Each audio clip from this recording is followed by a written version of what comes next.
नमस्कार दोस्तों, स्वागत है आपका मेरे प्यारे से YouTube चैनल पे। ठीक है, तो आज हम देखने वाले सामान्य ज्ञान प्रश्नोत्तरी यानी कि जीके के टॉप मोस्ट इम्पॉर्टेंट 50 क्वेश्चंस।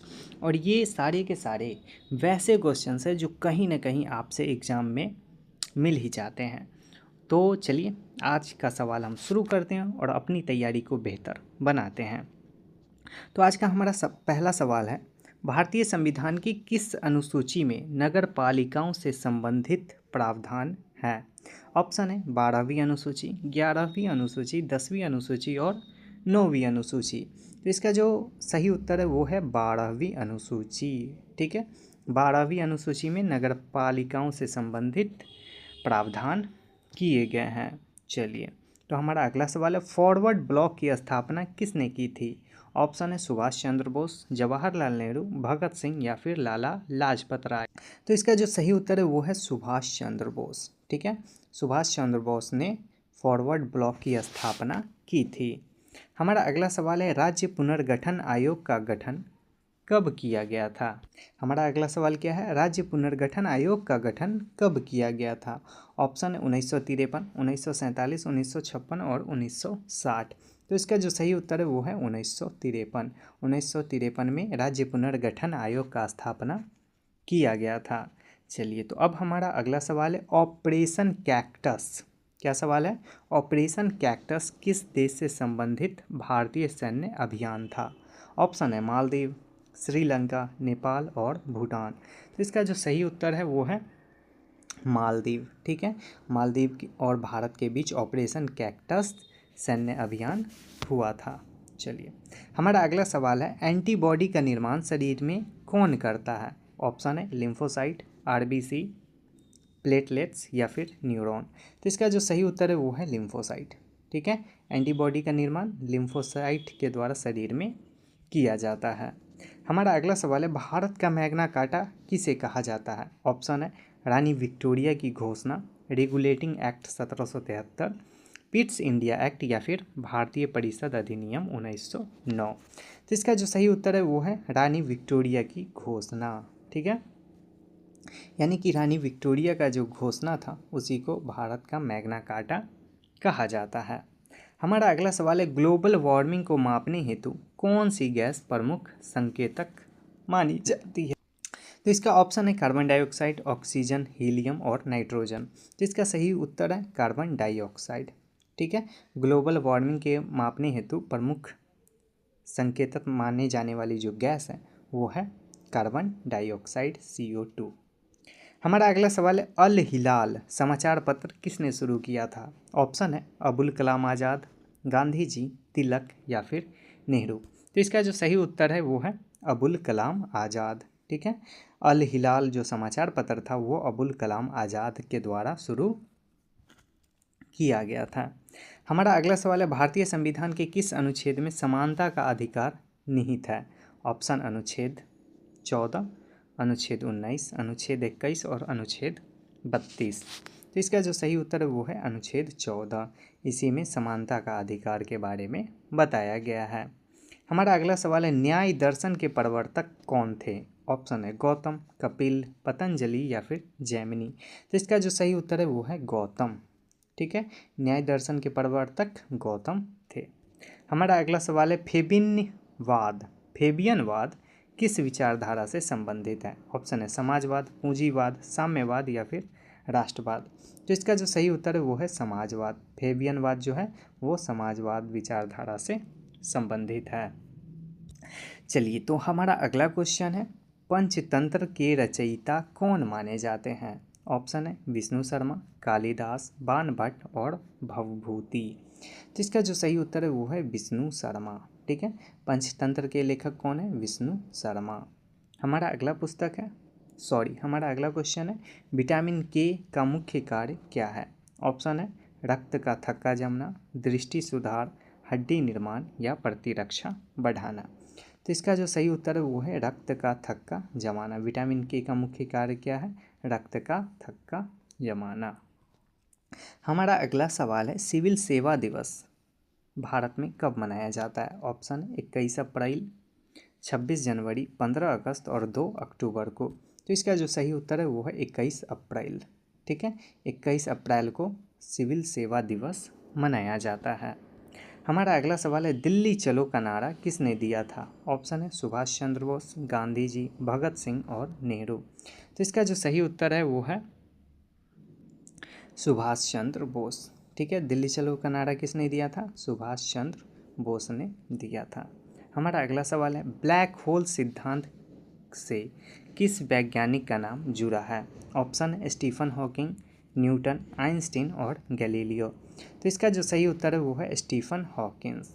ठीक है, ब्लैक होल सिद्धांत किस वैज्ञानिक से नाम जुड़ा हुआ है? वो है स्टीफन हॉकिंस से। हमारा अगला क्वेश्चन है, भारतीय राष्ट्रीय कांग्रेस के प्रथम मुस्लिम अध्यक्ष कौन थे? ऑप्शन है बदरुद्दीन तैयब जी, अबुल कलाम आज़ाद, जिन्ना या फिर हकीम अजमल खान। तो इसका जो सही उत्तर है वो है बदरुद्दीन तैयब जी। ठीक है, वो भारतीय राष्ट्रीय कांग्रेस के प्रथम मुस्लिम अध्यक्ष थे।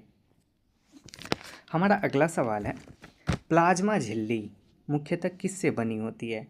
ऑप्शन है लिपिड एवं प्रोटीन की, केवल प्रोटीन की, केवल कार्बोहाइड्रेट की या फिर न्यूक्लिक अम्ल से। तो इसका जो सही उत्तर है वो है लिपिड एवं प्रोटीन। ठीक है, लिपिड और प्रोटीन से प्लाज्मा झिल्ली बना हुआ होता है। हमारा अगला सवाल है, भारतीय संविधान का कौन सा भाग संघ और राज्यों के संबंध से संबंधित है? ऑप्शन है भाग 11, भाग 3, भाग 4 और भाग 6। तो इसका जो सही उत्तर है वो है भाग 11। ठीक है, वो क्या, भारत के संविधान का जो संघ और राज्यों का संबंध है वो भाग 11 में बताया गया है। ठीक है, अब हम चलते हैं अपने अगले सवाल पे। हमारा अगला सवाल है, भारत में स्थानीय स्वशासन का जनक किसे कहा जाता है? ऑप्शन है Lord Ripon, Lord Curzon, Lord Dufferin और लॉर्ड माउंटबेटन। तो इसका जो सही उत्तर है वो है लॉर्ड रिपन। ठीक है, भारत में स्थानीय स्वशासन का जनक लॉर्ड रिपन को कहा जाता है। हमारा अगला सवाल है, सर्वोदय शब्द का अर्थ क्या है? ऑप्शन है सबका उत्थान, आत्मनिर्भरता, स्वराज और शिक्षा विस्तार।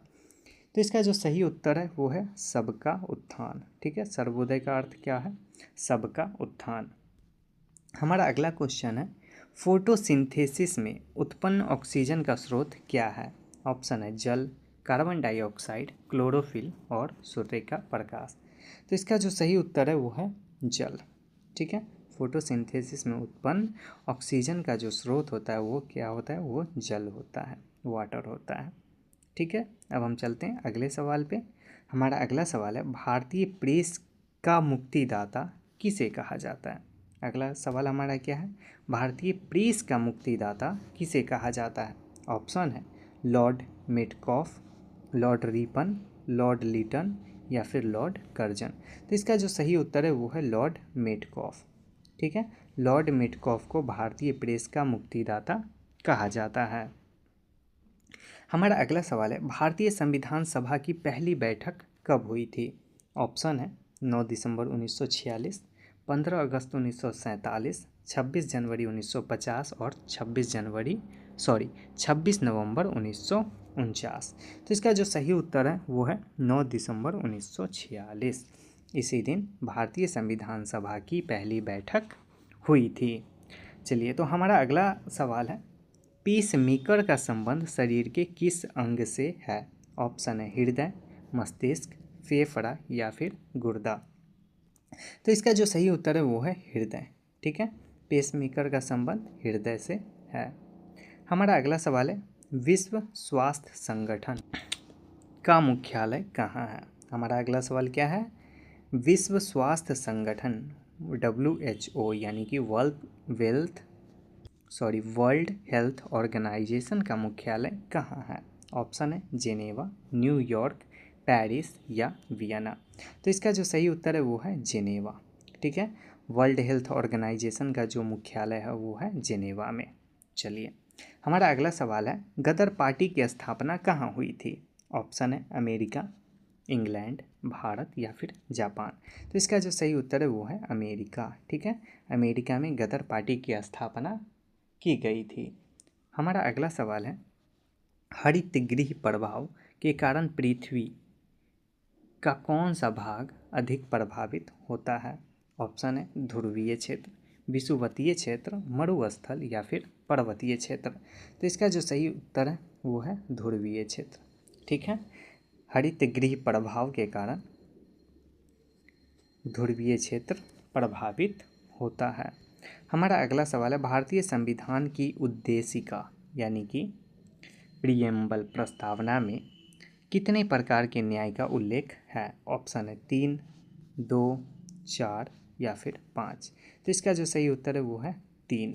ठीक है, चलिए हमारा अगला सवाल एशियाटिक सोसाइटी की स्थापना किसने की थी? ऑप्शन है William Jones, Max Muller, Charles Wilkins और हंटर। ठीक है, तो इसका जो सही उत्तर है वो है विलियम जोन्स। इसी ने एशियाटिक सोसाइटी का स्थापना किया था। हमारा अगला सवाल है डीएनए फिंगरप्रिंट तकनीक का विकास किसने किया?